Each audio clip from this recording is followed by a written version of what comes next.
we have the ingredients in this room and outside of this room as well, I think, to win a state championship next year or the year after, or who knows, maybe the year after that. We have the ingredients to do that right here. So what we need to talk about now, and this is the last thing we'll talk about, is how we're going to make that happen. And I had it in a PowerPoint, but my computer died.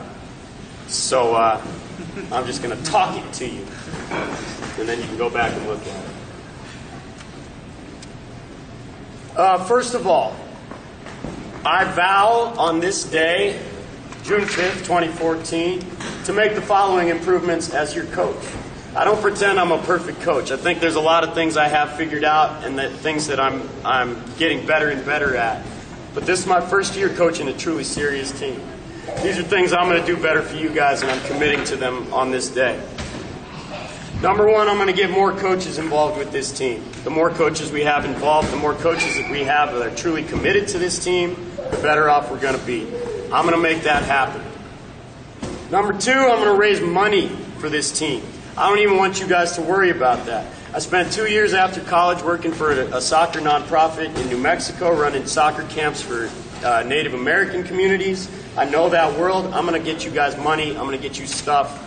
And more than anything, I'm going to set up a scholarship program for young coaches so they don't have to pay a ridiculous $500 in order to volunteer to help young people improve their lives. I'm going to make that happen for you.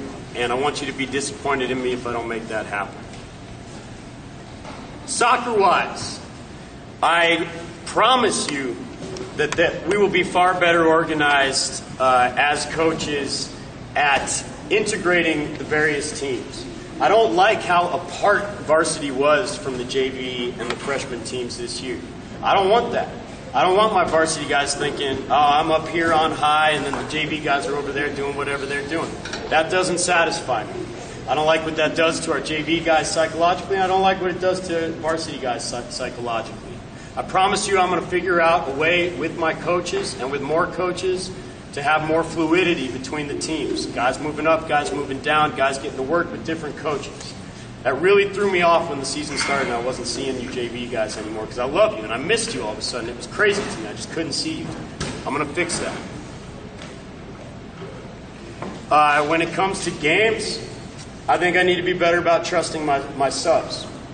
I know there's a lot of you who really struggled sitting on the bench way too much this year, and part of that is me as a competitor.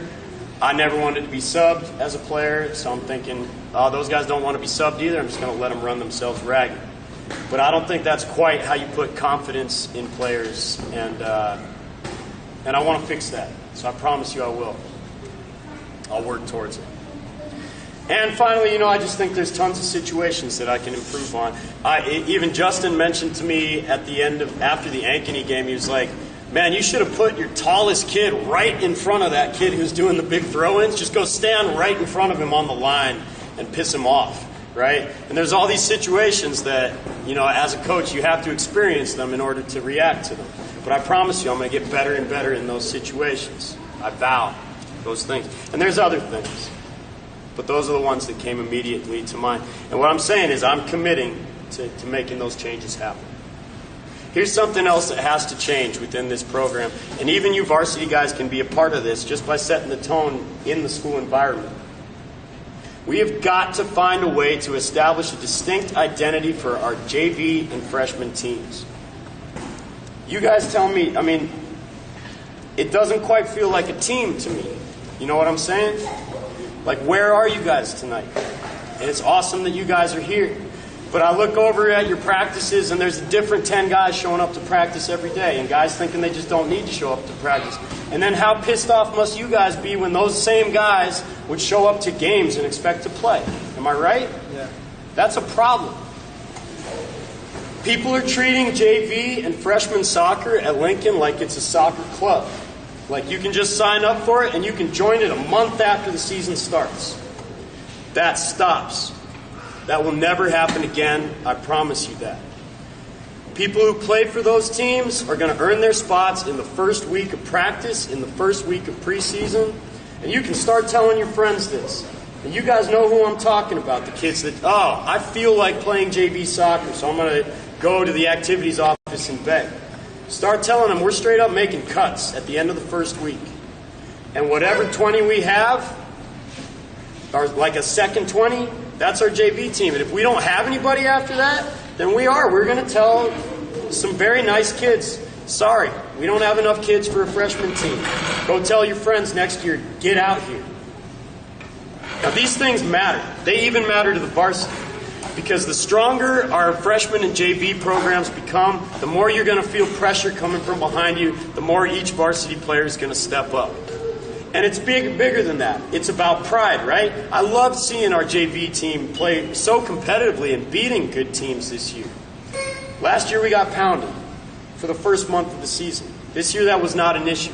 Next year I expect us to win damn near every game at the freshman and JV level. That is my expectation. And I'm committed to making that happen and making the right adjustments to make that happen. And I, again, want to thank you guys who made it here tonight. And you're the same faces that I saw at every single practice and every single game. You guys deserve recognition today. Because that, I can't imagine, that cannot be easy. It was a mess. We're going to clean that up. Finally, I want to let you know how we're going to play soccer next year. The things that we're going to clean up as a soccer team. We are young. I didn't know you guys this year. I didn't know what to expect. I didn't know what was going to bug me about you in terms of how you play. And now I know well. These are the things that we will absolutely clean up this off season. And those of you who are playing in the fall, playing club soccer, playing Latino League, playing both, playing whatever, these are things I absolutely expect you to start to implement in your games so that come spring, you're ready to put them on the field and you're ready to compete for a state championship. Number one, this team, our varsity team, and I expect this out of the other teams as well, but especially the varsity, we will never play boom ball against another team ever again. We will never play boom ball against anybody regardless of who the opponent is.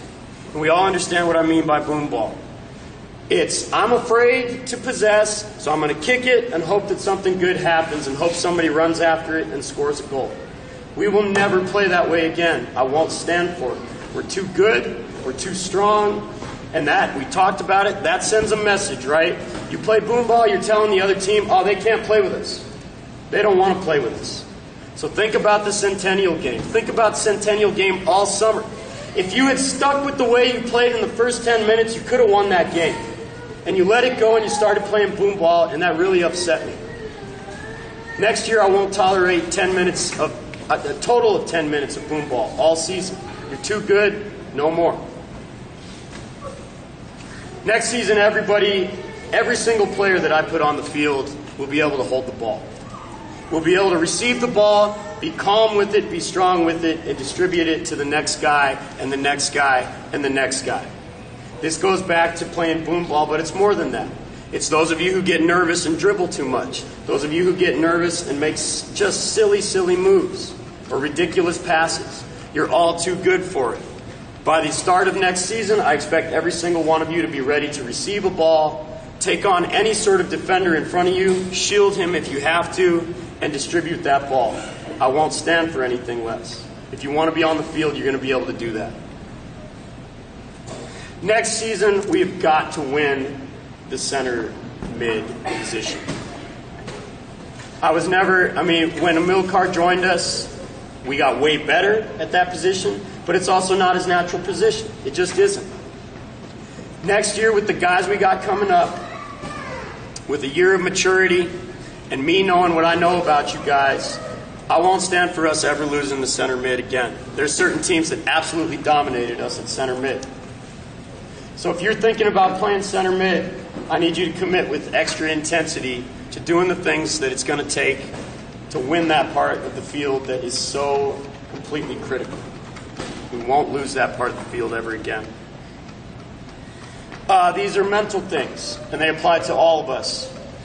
But we're not going to commit fouls around the box next year. We all need to commit to that, every single one of us.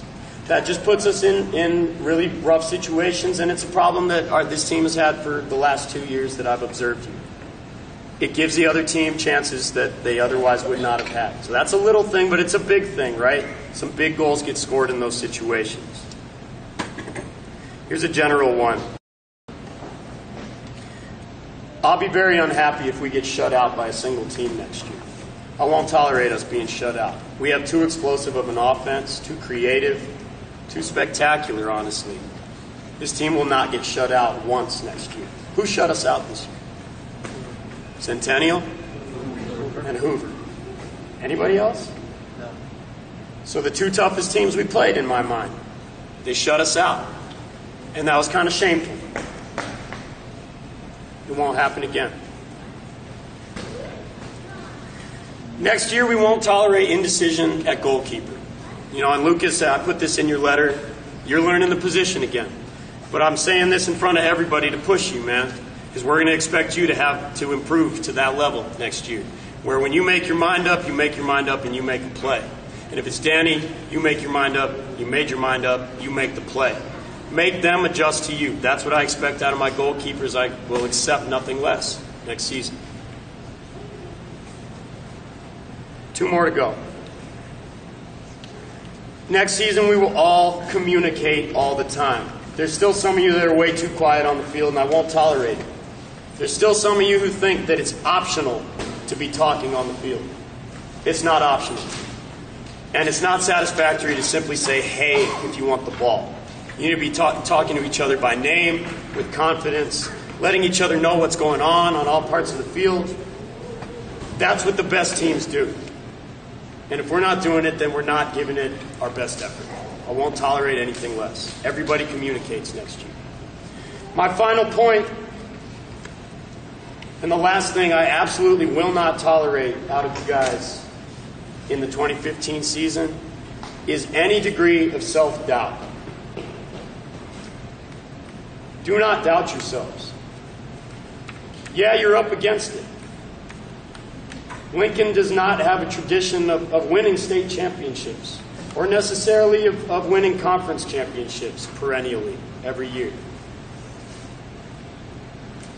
And for whatever reason, if it's that, if it's anything else, a number of you do doubt yourself. And in particular, you doubt your abilities when you come up against those suburban powerhouses, right? Big white boys from out there. You know what you can do, but you don't show up in those games playing that style. I won't tolerate it next year. Next year, I expect you to play to your ability and to the maximum of your effort every second that you're out there. Because you're fantastic players, you're fantastic competitors, and you're fantastic kids, and we only have so much time together. And you don't want to waste a second of it. This has been the most special year of my life. It's been the best. This has been the best 4-month period of my life, certainly of my adult life. You guys amazed me this year. You amazed me each week. And I think more than anything, you made me feel like I made the right decision. And as an adult in particular, you want to feel that. It brings tremendous calm to your entire life when you know that you've made the right decision. And I know that I made the right decision seeking and accepting this job. I wouldn't trade a single one of you for anything. And I look forward to getting to work hard this off season and doing something even more special next year. That will conclude my formal comments. Tony, you can kill that.